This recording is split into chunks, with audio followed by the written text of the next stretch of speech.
Ollur Sinai college പൂർവ്വ വിദ്യാർത്ഥി സംഘടനയുടെ നേതൃത്വത്തിൽ ഭൂരഹിതർക്ക് സൗജന്യമായി നൽകുന്ന ഒരേക്കർ സ്ഥലത്തിന്റെ ടോക്കൺ വിതരണ സമ്മേളനം ശനിയാഴ്ച നടത്തുമെന്ന് ഭാരവാഹികൾ ഒല്ലൂരിൽ വാർത്താ സമ്മേളനത്തിൽ അറിയിച്ചു.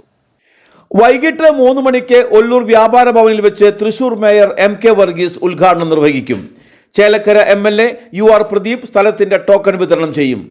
ജില്ലാ വ്യാപാര വ്യവസായ സഹകരണ സംഘം president Jose Vallur, Marathakkara social welfare സഹകരണ സംഘം പ്രസിഡന്റ് ജെയ്ജു സെബാസ്റ്റ്യൻ എന്നിവർ സംഗമത്തിൽ പങ്കെടുക്കും. വാർത്താ സമ്മേളനത്തിൽ സീനായ് കോളേജ് പൂർവ്വ വിദ്യാർത്ഥി സംഘടന എക്സിക്യൂട്ടീവ് അംഗങ്ങളായ ജെയ്സൺ കൂന്തലി, അജിത് ആന്റണി, ഉണ്ണികൃഷ്ണൻ മങ്ങാട്ട്, MG പ്രദീപ് എന്നിവർ പങ്കെടുത്തു.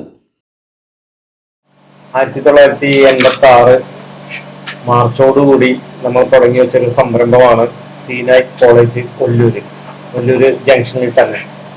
ജൂണിലാണ് റെഗുലറായിട്ട് ക്ലാസ്സുകളും ട്യൂഷൻ സെന്ററുകളും ആരംഭിച്ചത്. അത് കഴിഞ്ഞ് അതിന് കൂടെ പ്രീ ഡിഗ്രി, അന്നത്തെ കാലത്ത് ഇന്നത്തെ +1 +2 എന്ന് പറയുന്ന പോലെ പ്രീ ഡിഗ്രി ക്ലാസ്സുകളും കൂടി തുടങ്ങിയിരുന്നു. 2004 ആ കോളേജ് അവസാനിച്ചു. നീണ്ട 18 വർഷം അതിൽ 20 അധ്യാപകന്മാരുണ്ടായിരുന്നു.